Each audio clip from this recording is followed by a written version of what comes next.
Imagine a world with buildings that can ride out earthquakes, bacteria that make gasoline, tiny devices that repair individual cells, even DNA, gossamer threads strong enough to hold up a bridge or an elevator to the stars. These visions of the future are based in the discoveries of today as a new science of materials emerges from the elemental building blocks of the universe, promising a future in which we can create virtually anything we want, atom by atom. Can I have some rock music, please? I'm David Pogue, and I'm on a quest to find the world's most advanced material, a narrow wire that can bring a fighter jet to a dead stop in less than 3 seconds. Welcome to Navy Airlines. Super strong, but not unbreakable. What new material might replace it? A man-made fiber that can stop a bullet? Whoa! Nature is our guide in this quest. These are your lab assistants? Inspired by the beak of a tropical bird. Arrgh, they were all out of parrots. Or a lightweight thread spun by spiders, now made from goat's milk. So this one's skim and this is 2%? It's stronger than steel. We're learning how to make stuff stronger than ever, and it's going to change the world. You should try to. Right now, It would snap if I had upper body strength. on Nova.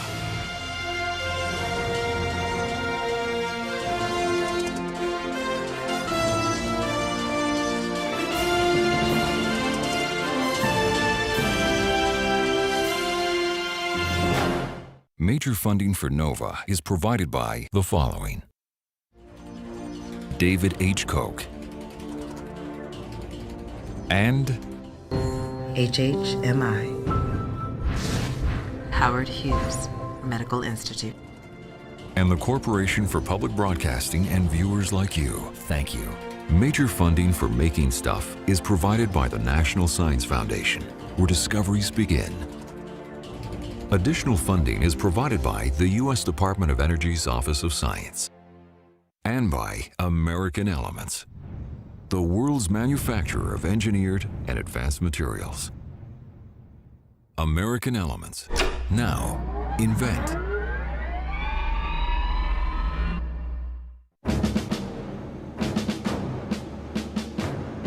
Here I am, inside a Navy plane. I'm on a quest to find the strongest stuff in the world. We're headed for that, the USS John C. Stennis. I can't believe it's possible to land on that thing. But down on that tiny deck, there's a life-saving piece of equipment that's supposed to be strong enough to bring our plane to a dead stop. Man, I hope that thing holds. Going down.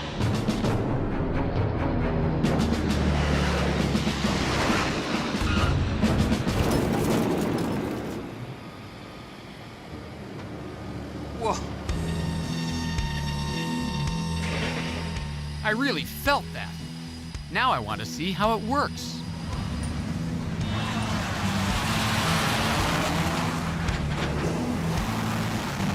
Welcome to Navy Airlines.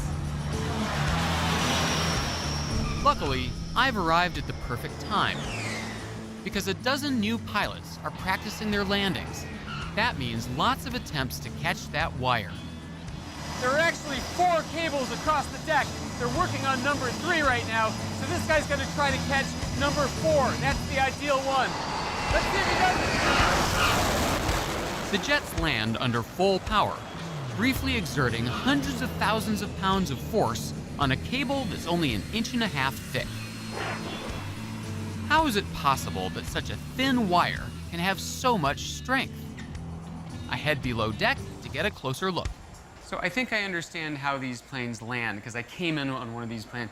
The plane has a hook underneath, and then there's this big steel rubber band on the deck that stretches a little bit and then unstretches. Am I right?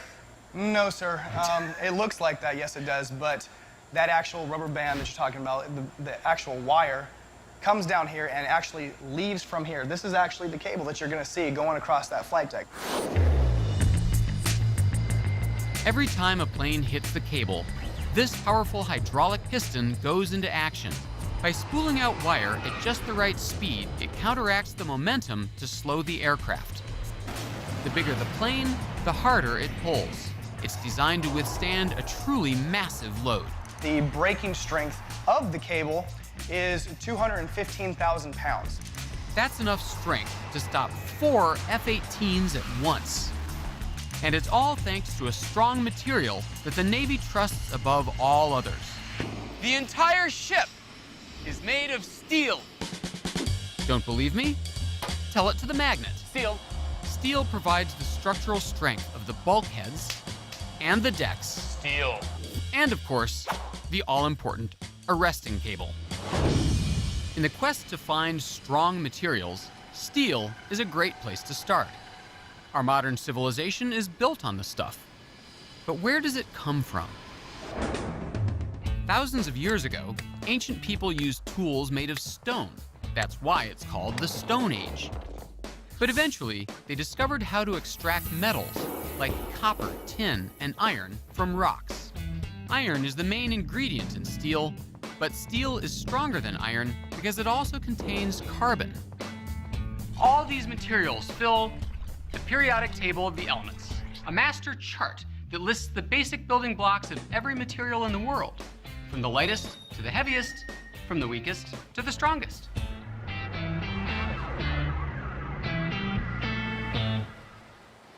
The ability to withstand pulling forces is called tensile strength, and steel has it in abundance.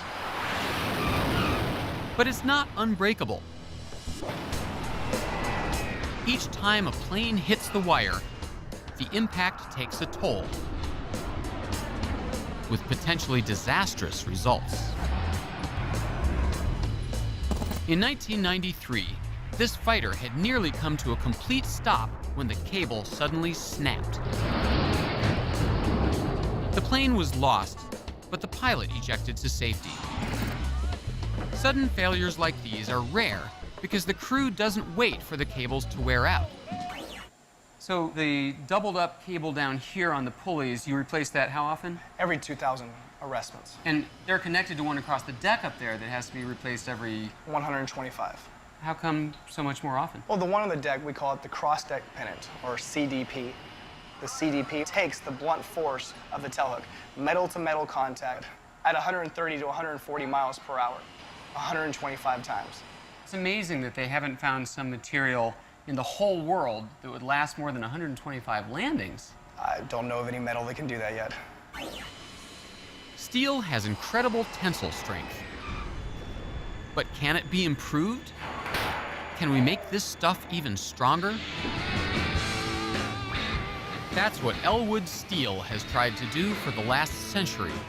They've developed and produced high-strength steel for everything from aircraft crankshafts in World War II to high-performance windmill generator shafts and other steel components.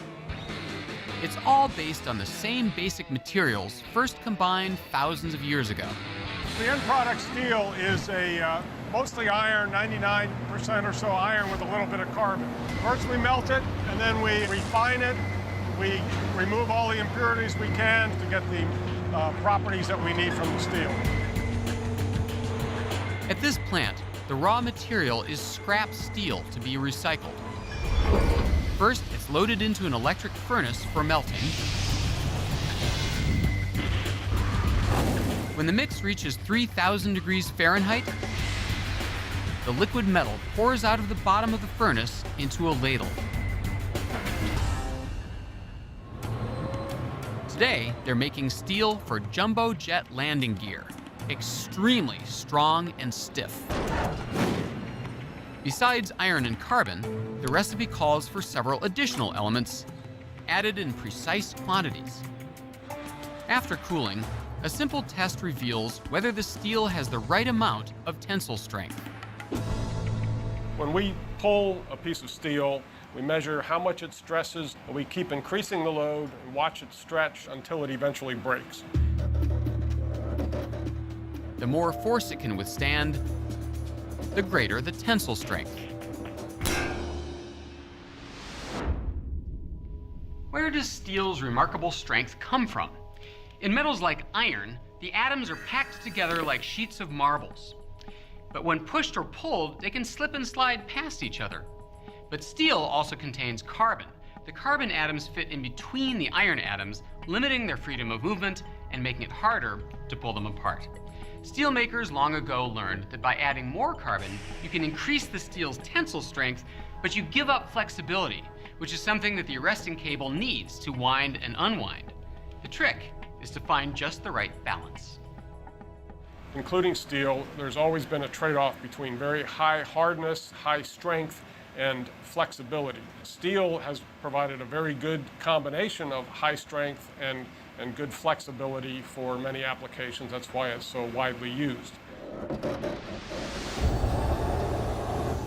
Without steel's tensile strength to resist fracture, elevator cables would snap, and bridges would crack in two.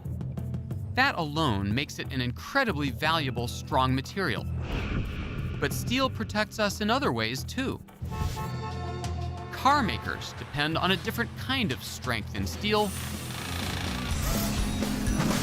which is on display at the Outlaw Motor Speedway in Muskogee, Oklahoma. Materials scientist Mark Eberhardt is here to help me understand what makes car bodies strong. And to do that, we first have to watch them break. Mark, you're a prominent scientist, author, teacher. Why are we at a dirt track in Oklahoma? I've been fascinated with understanding why things break since I was about 6 years old. You can go into a lab and you can do real detailed experiments. They don't capture the full beauty of why things break. This is the place to come to really understand what a person means when they say strength. We're the Starsky and Hutch of science nerds. Can I have some rock music, please?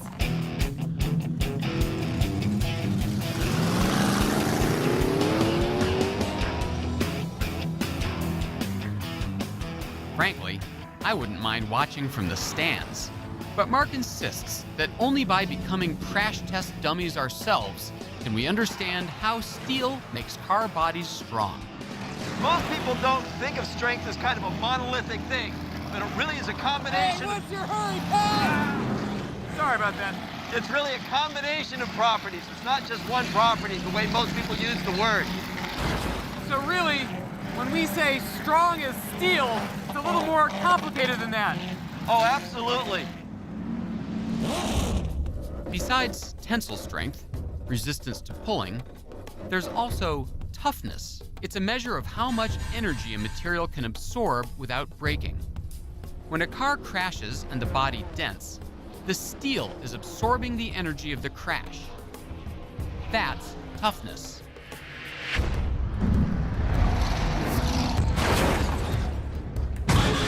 During our 100 laps, the car took some serious hits. Did the steel demonstrate toughness?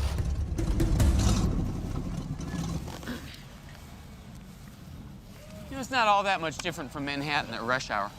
Let's check this puppy out. There's some damage over here.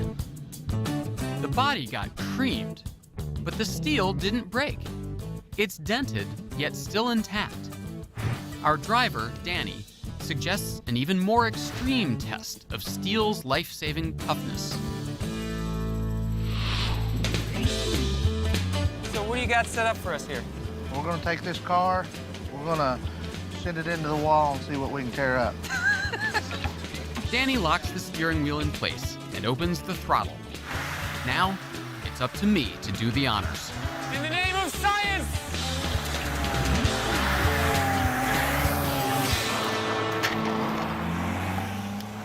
We installed a small camera where the driver would normally be.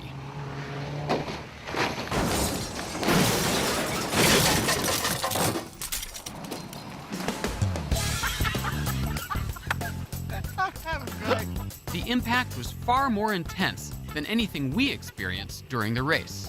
Mark, talk us through what's going on here.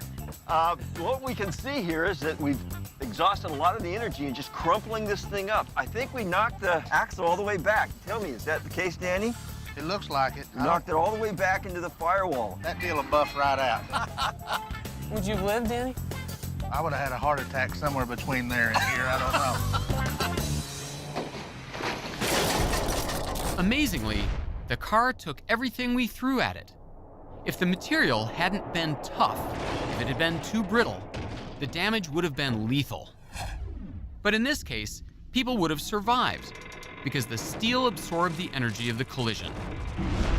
The amount of carbon in the steel is low enough to let the atoms move just a bit, allowing the steel to bend but remain intact.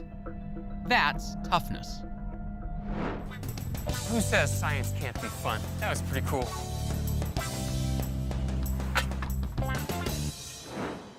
Steel makes the biggest structures on Earth possible.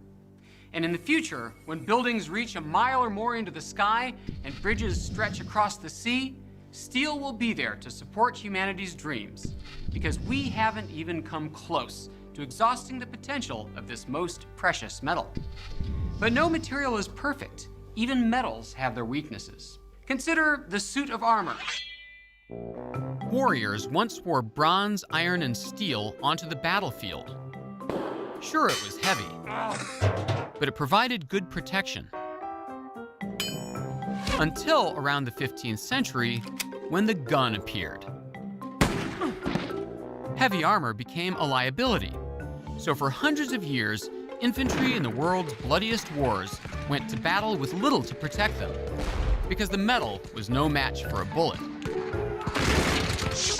Why? Luckily, I have a personal connection to a place where we can see exactly how metals fail under fire. This has got to be my favorite spot at MIT, Strobe Alley, dedicated to the work of my great uncle, Harold Edgerton, a pioneer in the art of high-speed photography. I remember when I was a kid, he was always showing us pictures of what he was doing, you know, smashing light bulbs, shooting bullets through apples, stuff like that. I thought, that's the coolest job in the world. Our plan today is to fire small .22 caliber bullets at several different types of material. Using a high-speed video camera, we'll examine the exact point when the bullet hits, and we'll examine the type of hole it creates.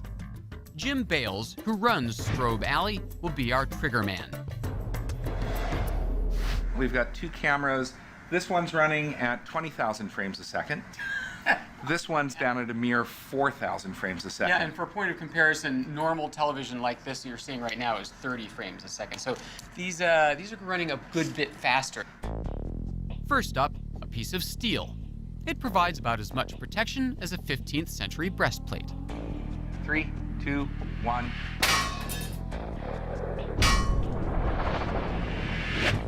Even this small caliber bullet easily penetrates, leaving a jagged hole. Looks like someone just ripped a hole in a piece of paper. To provide enough protection for a soldier's torso, this steel would have to be 10 times thicker. It would weigh an unwieldy 100 pounds. What about a lighter weight material, like aluminum? We see it mostly as flimsy rolls of foil, but some forms of aluminum are just as strong as steel and are widely used in aircraft construction. Could aluminum serve as armor?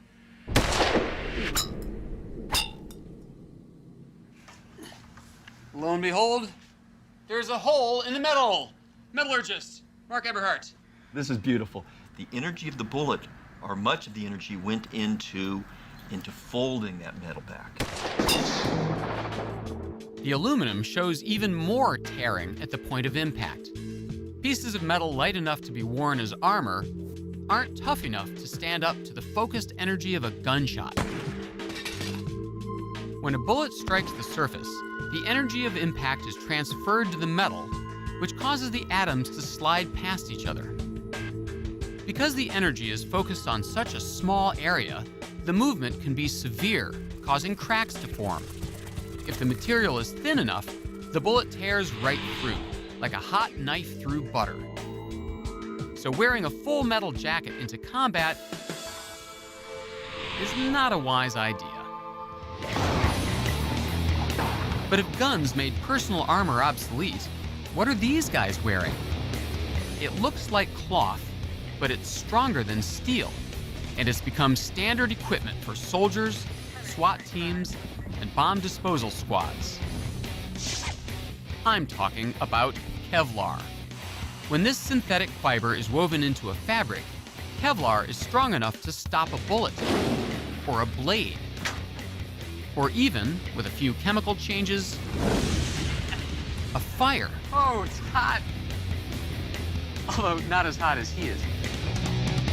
David, what you're about to see here are all the examples that we've got of Kevlar. This is Tucker Norton, ballistics expert and my tour guide here at DuPont, the company that invented this stuff. Over here, we have some examples of vests where Kevlar is being used. Can I try one of these on? Absolutely. Okay, I'm not here to show off the spring collection, but to understand what makes this stuff so strong. Kevlar, so important to American soldiers today, has its roots in a time when the entire United States was in peril. In the early 30s, the Japanese Empire seized control of the world's silk supply, a material used to make parachutes and flak jackets. A frantic search began for a man-made replacement. Then, in 1935, Wallace Carruthers, a brilliant chemist at DuPont, created nylon, the first fiber made in a test tube, not in nature. His breakthrough ushered in the modern age of synthetics. Then, in the 1960s, Stephanie Kwolek, a chemist also at DuPont, created Kevlar. It remains the strongest synthetic fiber ever produced. I know Kevlar can hold up to the most extreme punishment, but I want to see it up close. Our target, a block of clay designed to simulate the human torso. It's protected by several layers of Kevlar. On the other end, the weapon, or rather, the bullet delivery device. This is the gun? This is the gun. Oh, I was We expecting don't a get out gun. here with a, no, none of that. Oh, you're kidding. What's going to happen? Someone's going to pull the trigger and... Is there a trigger? So the trigger is located outside of here. We don't actually do anything firing here while we're You guys inside. are these giant safety wusses. Now here's where we go to fire. I feel like the president. Fail safe. Okay, ready? Aim, fire. You did it. Jeez, I'm so good. Time to inspect the damage. Even with Kevlar, the simulated chest takes a beating. Whoa! This would have been my chest? Turns out, it looks worse than it is. Unlike a human body, this clay will hold this position. The human body will respond and go back to normal. So on human, this would just be a really nasty bruise and Yes. maybe a broken rib? That's right. Gotcha. That's right. Still, ouch. But where's the bullet? In fact, it's in the bag. The bullet is still in here. Oh my gosh. Can we see it? Absolutely. So we have many, many layers, of course. First one, second one, and usually about the third layer is where it gets stopped. And there it is. There's the bullet. Oh my gosh. It took just 4 layers of Kevlar, each less than a millimeter thick, to stop the bullet. The 7 other sheets kept that hole from getting any deeper. And as deep as any kind of trauma might look, it's much better than that bullet going all the way through you. Right. I guess I could agree with that. Kevlar is clearly some tough stuff. Whoa. But how does it work? If you were to zoom down at about 100 million times. We have a really nice camera. Can you zoom down 100 million times? Kevlar is a polymer, a long repeating chain of atoms. In this case, carbon, hydrogen, oxygen, and nitrogen. Each is like a stiff piece of spaghetti. Gathered into bundles, the stiff chains create a thread-like fiber that has a hard surface, extremely high tensile strength, and enough toughness to absorb the impact of a bullet. Stopping a round is impressive. But there are other threats out there.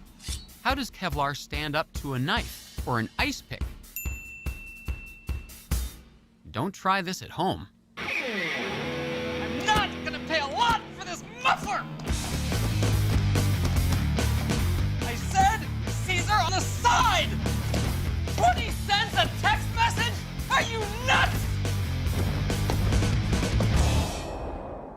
That's amazing. How can it do that?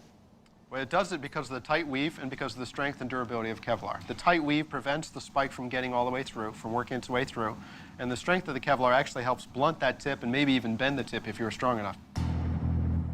Since it was invented, Kevlar has been used in all kinds of products, from tires to parachutes and even cables. And that gives me an idea. Tucker, I've got this friend. He's got a fleet of nuclear aircraft carriers, and they have these steel cables a lot like this that are designed to stop aircraft that are landing 130, 150 miles an hour. How does the strength of one of these cables compare with a steel cable? Well, we'd expect the strength of this, the tensile strength, to be actually equal or better than something like the steel cable. And it's lighter and it's less dangerous if it snaps. That's right. Tucker doesn't think that anyone has ever tested Kevlar arresting cables, but I think I may be onto something. This could be a sales opportunity for you. We appreciate that. Thank you very much, David. I'll look for my commission. With tensile strength greater than steel, extreme flexibility and heat resistance, in a package that weighs 1/5 as much as steel, Kevlar could one day be a replacement for steel cables. But already there may be other, stronger alternatives. Scientists like Ray Bachman at the University of Texas are exploring the remarkable properties of a brand new material, the carbon nanotube. Dave, this is one type of carbon nanotube. This is what it's all about right here. This is what it's all about. You know, I had a hunch it'd be like this. I just thought they'd be smaller. I'm right. They're about 1 billion times smaller. Nanotubes are made of carbon atoms arranged in a rolled-up chicken wire-like structure. Besides nanotubes, there are other forms of pure carbon, like diamond, and graphite, the stuff of pencil lead.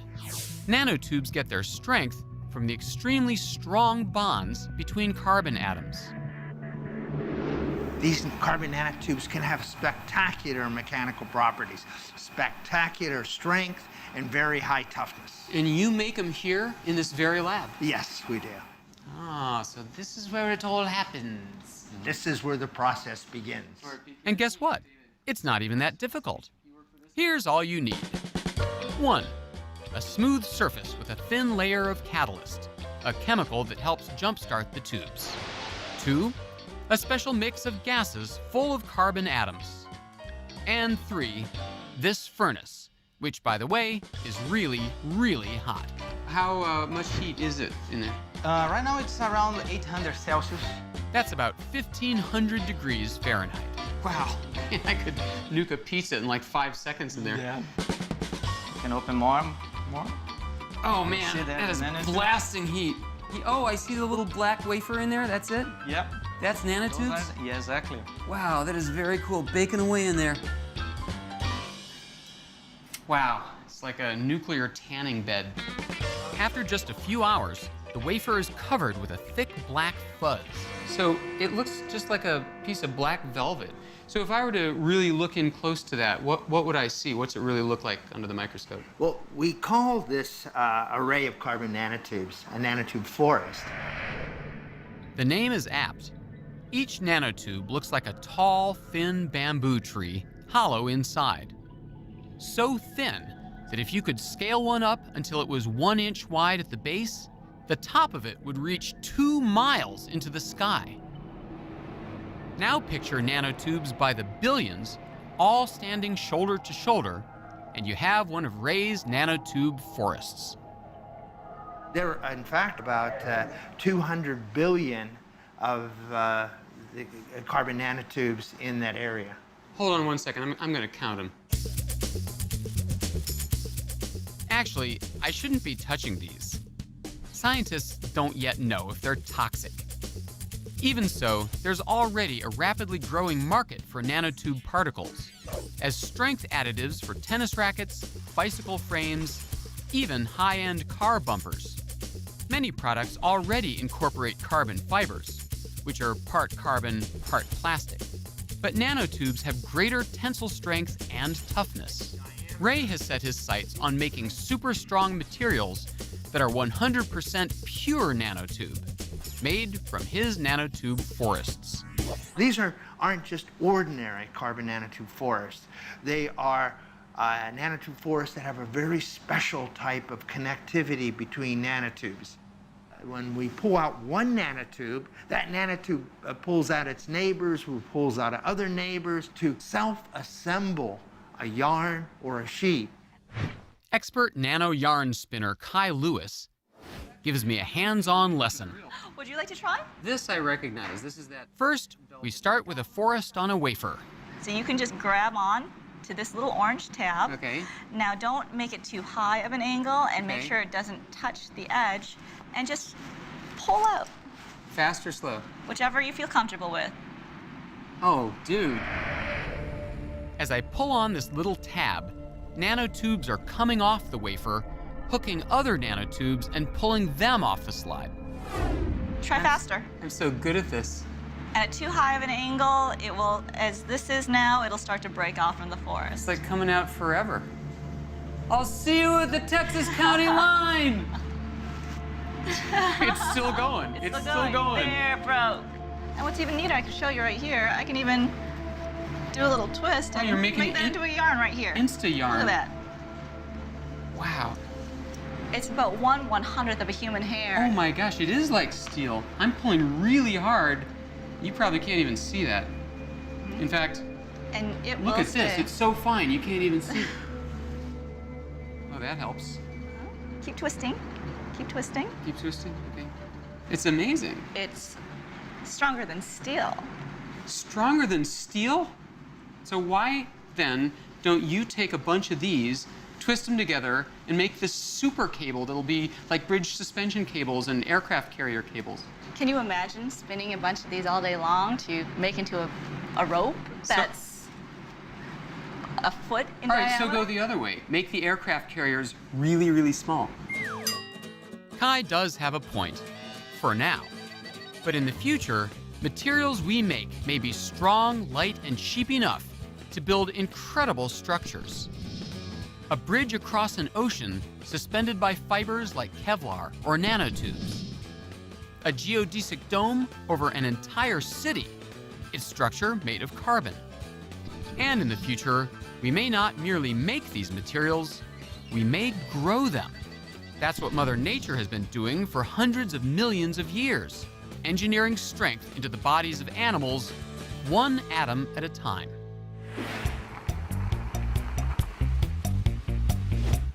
Meet Mark Myers.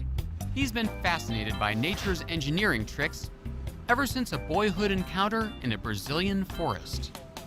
My father was hunting, and I saw this entire toucan skeleton. Then I picked up the beak, and I was amazed at how light it was and how strong it was. The memory stayed with him for 30 years until he happened to stumble across, of all things, a toucan farm.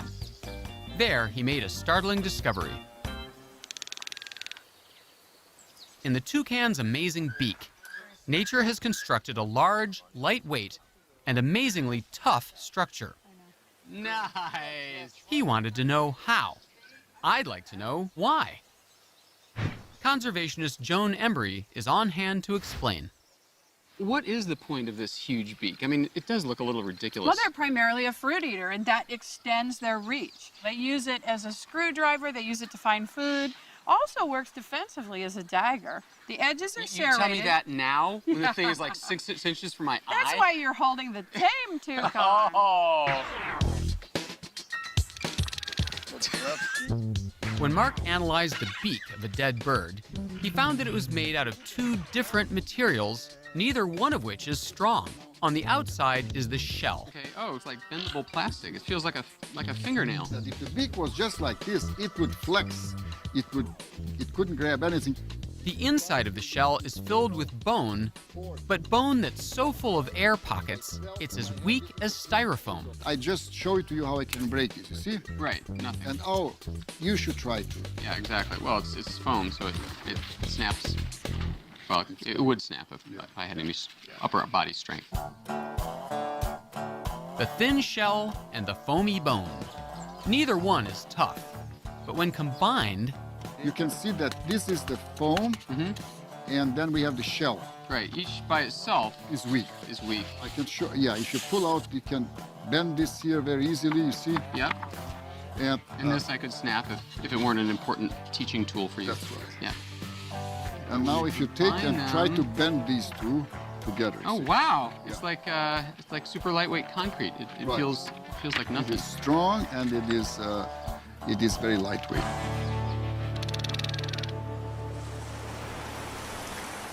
Mark was amazed that evolution had solved such a difficult engineering problem.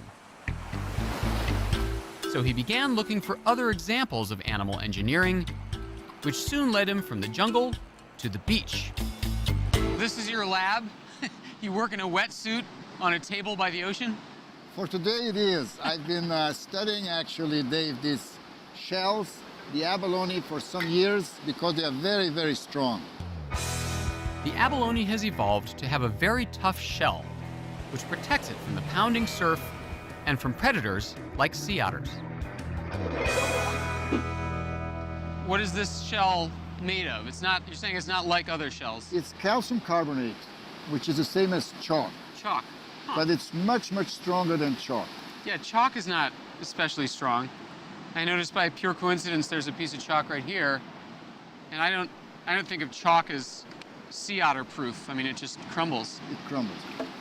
The fact that it pulls apart so easily shows that chalk has very little tensile strength or toughness. But that's not the end of the story. Mark tells me not to be fooled by chalk's apparent weakness because it's actually a very strong material. And I was never any good with dominoes. Now, you said that this is weak, right? Yeah. You broke it with your... My bare hands. Yeah, now I'll show to you that you can put your entire weight here. If you step carefully here. Can I use you as a ladder? Yeah. All right. Put more in the middle. More in the middle? Yeah, yeah. You've got to be kidding me. This is going to No. shatter them like glass. See? Wow! 185 pounds of pure muscle. Yes. Look at that. What's going on here? Chalk can withstand tremendous pressure. It's called compressive strength, and it's a property of ceramics, the stuff of pottery, bricks, and the cement in concrete. But ceramics also have a weakness. Bend them, drop them, shoot them, or even take a hammer to them. For your $25 pledge, we'll send you this handsome coffee mug. And they shatter.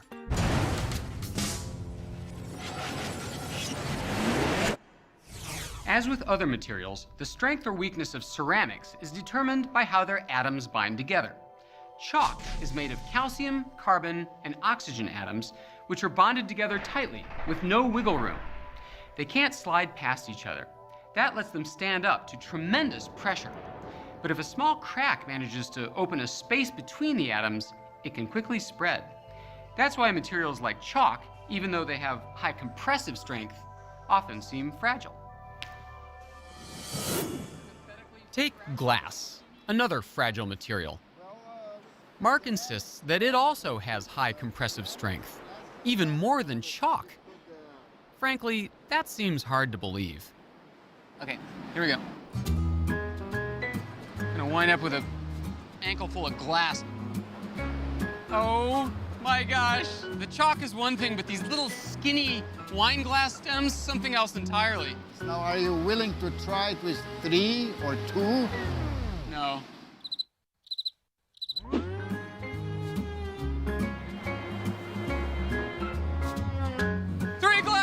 Three glasses! Where's the Cirque du Soleil agent when you need him? That's amazing, All right, you Mark, did it. explain this in science terms quick. Ceramics and glasses, when we compress them, they are very, very strong, stronger than metals. Okay, should we All try right. one? Yes, Let's go do for it. one glass. One glass, let's do people. it. Whoa, whoa. Oh my God, I can't believe it. How is this possible? You did it, One Dave. glass. You I'm did it. amazing. That's the world record.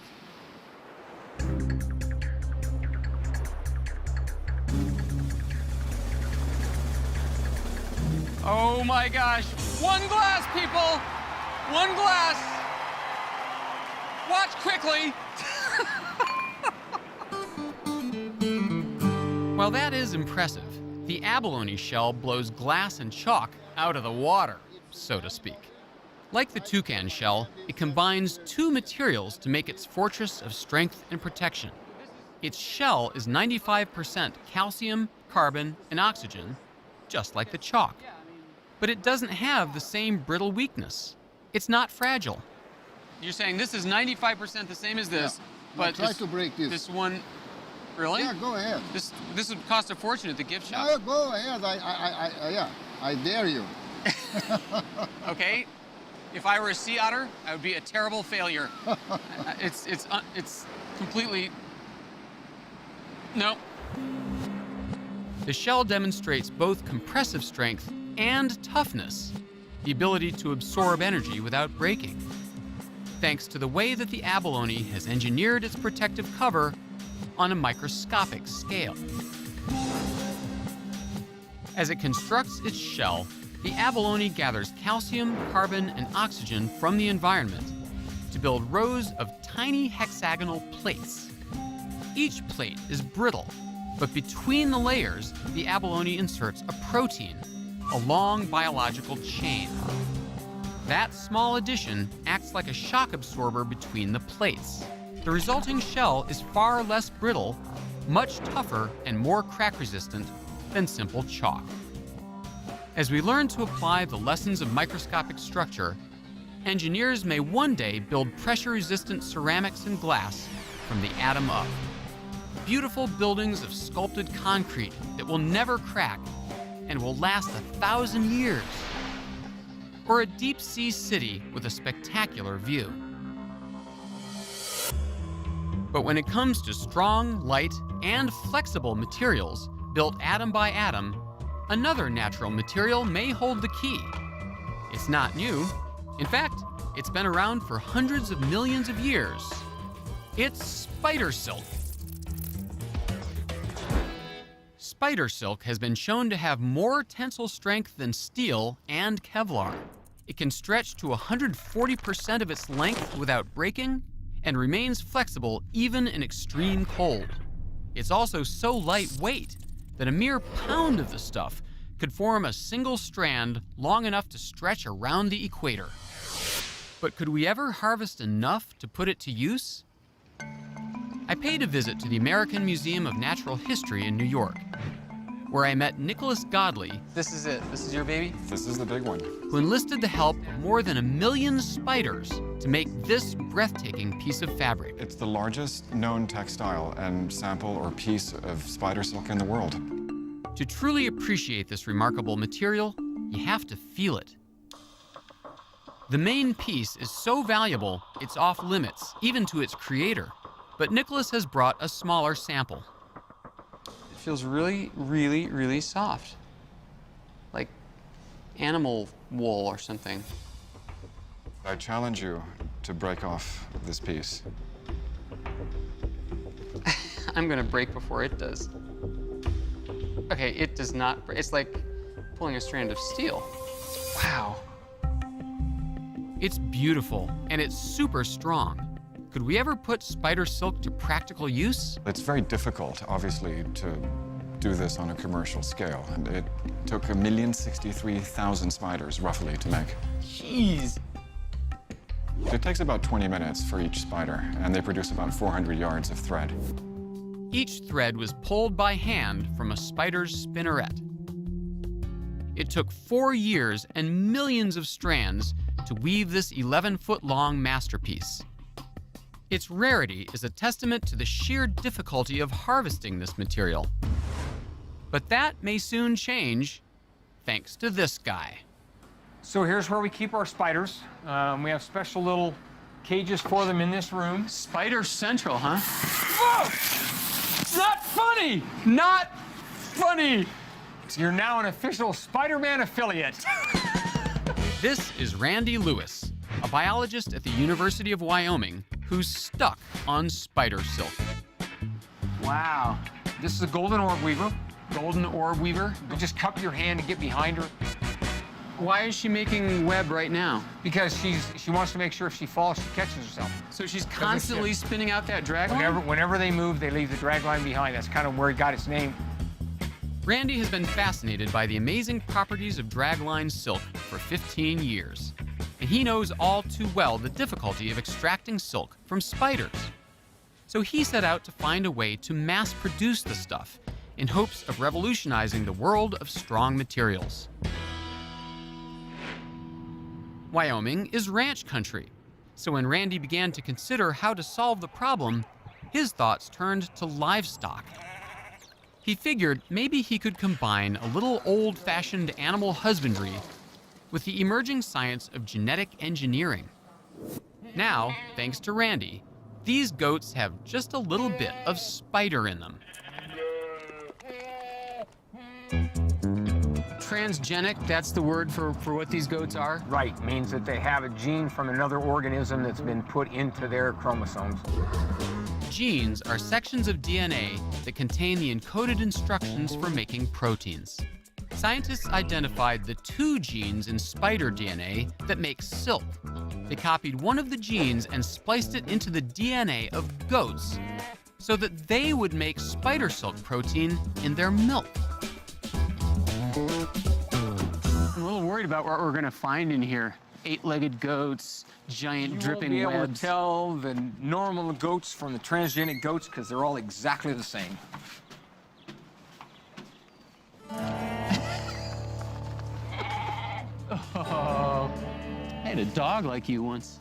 It's impossible just by looking to tell these goats from their non-spidey brethren. But scientifically, they're very valuable. Yeah, you're special. You've been genetically modified. How does it feel to be genetically modified, huh?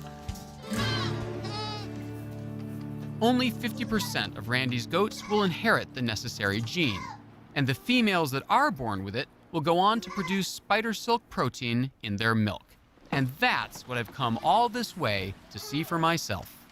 Can I try it? You're certainly welcome to. We normally use the electric just because it's a whole lot faster, but you're welcome to. Faster, but you've never seen me milk a goat. All right, well, you're about to find out here. So this one's skim and this is 2%? Well, in this case, they're both spider silk, so you can choose either one you want. Okay, so I just grab and tug, just like... Right, just squeeze down. You can use your fingers and just... Wow. What percent of this milk is spider silk stuff? For most of these, it's relatively low, so we're talking about maybe 1 to 2%. Gives 2% milk a whole new meaning. That's right, 2%. Yeah, we'd love to see 10%, but we'll take 2% at this point in time. Next begins the painstaking process of coaxing the silk protein out of the milk. So we take the milk that we collected out at the farm, we pump it onto this column, which has a whole bunch of very small tubes in it. All right. Tubes have holes in it so that the spider silk protein and the milk proteins come out of the tubes and it keeps the fat inside. So what's left is basically goat skim milk. Exactly. Eventually, Randy comes away with a vial of highly concentrated silk protein. How much milk went into making this tiny drop of... From our best goats, that would be about a quart of milk. Wow. And then how much silk can you get out of We can this? get at least 2 to 3 meters. Wow. All right, let's have a look. The final step is the most delicate. Randy's team takes the protein liquid and slowly injects it into an alcohol bath, which causes the liquid protein to solidify into a strand of actual spider silk. So this is it. So this is your man-made spider silk. This is man-made spider silk. Now, to prove its mettle, Randy loads the strand into a machine that measures tensile strength. Look, you can start to see it moving. It is. It's straightening out. The silk stretches as it resists being pulled until it just broke. I'm sorry, Randy. But there's nothing to be sorry about. A computer measures the force it takes to break the sample, telling them its tensile strength. Remember, the tensile strength of steel, its resistance to being pulled, is what kept my plane from plunging into the ocean. The tensile strength of spider silk appears to be greater than steel or even Kevlar. Not as strong as carbon nanotubes, but more flexible, easier to make in long strands, and certainly not toxic. We are stronger than Kevlar, we're stronger than steel, we're not stronger than the natural silk. The spider silk protein demonstrates nature's ingenuity. Its structure is comprised of 3 distinct sections. Randy compares one of those sections to children's building blocks. So if you look at a molecular model, what you see is that they have little pins and little holes just like Legos. So if you take and put them together and stack them up like this, and you try to pull them apart. These are proteins here? These are the proteins, and that's part of the protein. We try to pull it apart, it doesn't pull apart. Okay, so if I'm pulling this way and this way, and this is the drag line, and it's not coming apart. That's right. So that's one part of the drag line. Proteins, good for you, okay? So 400 million years, spiders been playing with Legos. The second section of the protein is stretchy. For elasticity, they have something that literally looks like a molecular spring. When you pull on the ends, right, it stretches. Okay, so this and that's the elasticity. This would be a different protein? No, it's the same protein. It has different parts. Okay. So we have, in the same protein, we have Legos. Right. We have springs. Okay. And then in order to put them together, we have zippers. Zippers hold things together very well, but they have some flexibility. So you have a way of being able to put this together with a spring. It might be too tight to do that. So you put a zipper in between, and now you have dragline silk. These basic building blocks repeat over and over again, trillions of them in each strand of silk. The complex structure is evolution's way of enhancing the strength of the common raw materials found everywhere in nature. Before I leave, Randy suggests one last experiment for us would-be Spider-Men. You getting anything? I don't feel a thing. Nothing. So it seems that the next chapter in the story of strong materials is already upon us. For thousands of years, we've experimented with our planet's raw materials to make metals and ceramics. Then, through chemistry, we created synthetics and built materials atom by atom. Now, scientists are learning to combine the engineering tricks found in the living world with the incredible strength of our own inventions. With these new tools and materials, there's no telling what we'll be able to accomplish.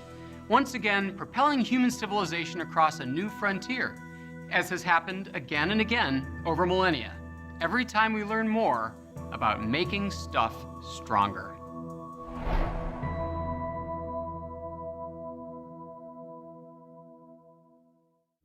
The exploration continues on NOVA's website, where you can investigate the hardest, strongest, and toughest stuff on Earth. Dig into the chemistry that makes some materials rock solid and others flimsy. And take our Facebook quiz. Is your personality more like Kevlar or spandex? Dig deeper into technology and engineering with expert interviews, interactives, teacher resources, and more.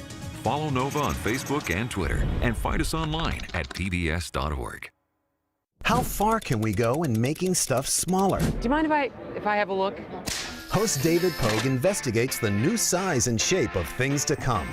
Micro robots smaller than bacteria? Computer chips no thicker than an atom. This here is the future of transistors. That's a robot? That's a robot. That looks like a splinter. The science of small is taking us to places we've never dreamed we'd go. It's acquiring images at a rate of 2 frames per second. Making stuff smaller. Next time on NOVA. Major funding for NOVA is provided by David H. Koch and HHMI. Howard Hughes Medical Institute. and the Corporation for Public Broadcasting and viewers like you. Thank you. Major funding for making stuff is provided by the National Science Foundation, where discoveries begin. Additional funding is provided by the U.S. Department of Energy's Office of Science and by American Elements, the world's manufacturer of engineered and advanced materials. American Elements. Now, invent.